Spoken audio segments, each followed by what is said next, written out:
ini nak cerita sikit berkenaan dengan pencerebuh tanah, ya.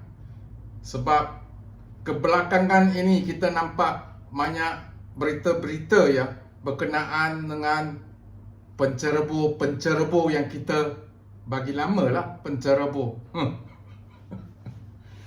Jadi asal unsurnya, ini penting, ya. Tanah sejak dulu selepas kita merdeka, kita kerajaan faham satu negara kalau tanahnya tidak dipegang oleh rakyatnya tetapi dipegang oleh kapitalis, ya, ataupun kapitalis dari dua negara, itu negara akan jadi parah. Contohnya negara-negara di Latin Amerika, negara-negara di Afrika, ya. Jadi sekarang kita tinjau balik, ya. Apa keputusan yang dibuat oleh kerajaan dahulu memang adalah tepat. Sebab zaman saya bujang, apa kerajaan buat? Semasa kerajaan buka hutan, ya, berdekatan dengan satu kampung, akan bagi tanah 1 hektar seorang, ya, ataupun 3 ekar seorang, ataupun 1 ekar seorang, satu family, ya, satu keluarga di orang kampung sana lah, termasuk bapa saya. Ya, akan bagi TOL. Kemudian awak kerjakan tanah tu. Lepas tu akan bagi geran, mungkin 30 tahun geran 30 tahun, geran 60 tahun. Kemudian seperti saya punya keluarga, ya, dapat yang 30 tahun. Itu pun sudah luput. Kemudian bayar sikit premium, kita dapat lagi 99 tahun. Itu tanah asal dari mana? Dari kerajaan. Yalah, mesti dari kerajaan. Takkanlah dia tumbuh macam cendawan sendiri. Betul? Jadi semua tanah adalah asal dari kerajaan. Kemudian kebanyakan adalah kerajaan bagi rakyat dengan TOL, ya. Jadi saya nak ulas lagi berkenaan dengan ini. Sebenarnya tanah kerajaan ni maksud tanah kepunyaan rakyat. Peranan kerajaan adalah dimandatkan oleh rakyat untuk menguruskan tanah tersebut. Semua tanah, ya. Yang ada penghuni, tak ada penghuni, ya. Jadi apabila kerajaan tak mampu nak uruskan, dululah apa kerajaan buat? Dia bagi TOL supaya ada productivity, supaya boleh dapat cukai tanah. TOL itu bayarlah tiap-tiap tahun. Kemudian kalau sudah dapat geran pun bayar cukai tanah. Itulah sepatutnya matlamat kerajaan, ya. Ambil cukai tanah, ya, untuk menguruskan kerajaan. Jadi apa yang kita nampak ini, banyak yang kata penceroboh. Kebanyakan, ya, dia begini. Dia ada TOL. Kemudian dia minta sambung TOL ataupun minta geran, tak bagi. Nak bayar sambung TOL, tak bagi. Jadi dia tak ada dokumen, dia suruh jadi penceroboh. Jadi banyak kes lah. Nanti kita akan tengok lagi banyak. Mula-mula kes apa tu? Kes durian. Kemudian kes Kampung Sungai Baru, ya. Sekarang saya dengar kes Jinjang, ya. Sebab sekarang kerajaan dia tak tahu mengapa dulu boleh begini. Bayangkan kalau dulu tak bagi 3 ekar dekat orang kampung, ya, anak 6-7 orang. Bagaimana? Jadi anak dia besar, ya, dia mungkin bina di tepi rumah bapa, di belakang rumah bapa.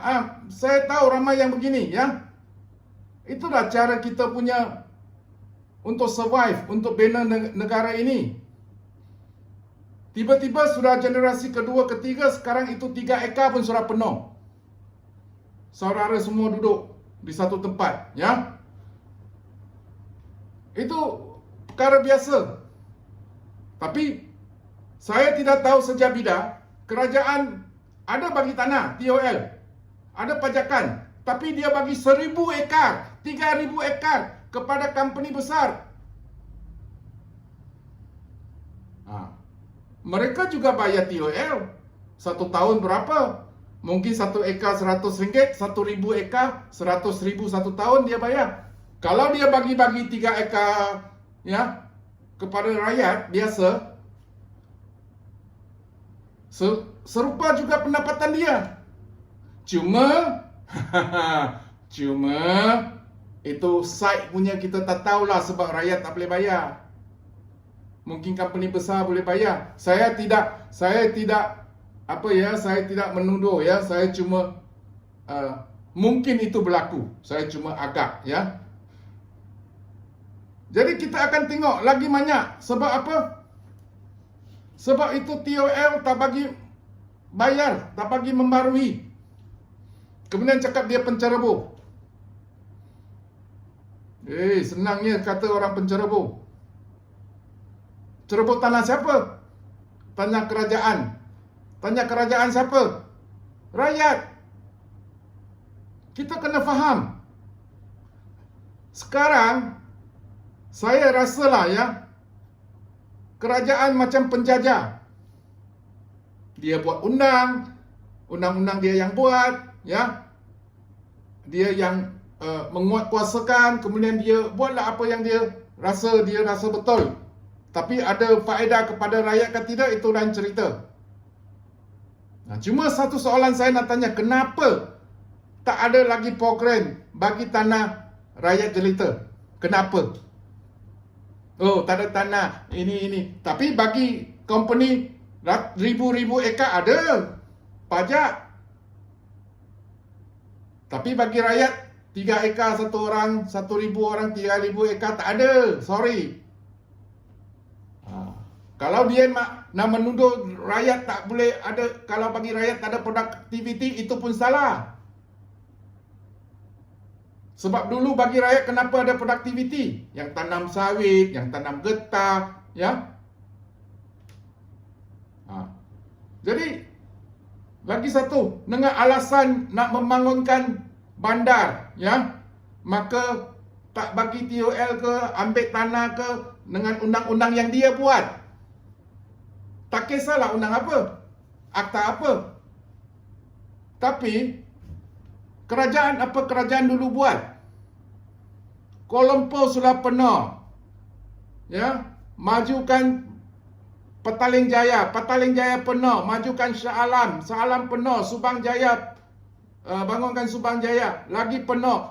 Bangunkan Puchong, sudah penuh. Kajang, majukan Kajang, sudah penuh. Majukan Sungai Buloh, majukan Nilai. Berlambak tanah sana. Kenapa sakit hati dengan kampung baru sungai, kampung Sungai Baru, Jenjang, ya, biarlah boleh. Kemudian lagi ada apa? Puncak Alam, banyak tanah. Pergi luar bandar sikit, banyak tanah. Kenapa? Kuala Lumpur sudah penuh lah. Bina yang baru lah. Apa kerajaan buat? Dulu buat Putrajaya, buat Bukit Jadil, itu semua baru. Dulu semua kebun itu, estate. Betul. Jadi itulah saya selalu kata, betapa parahnya kalau pegawai dengan ahli-ahli politik tidak tahu asal unsur atau tonggak objektif utama kita untuk membangunkan negara kita. Parah. Okey, terima kasih. Sila follow dan share. Thank you.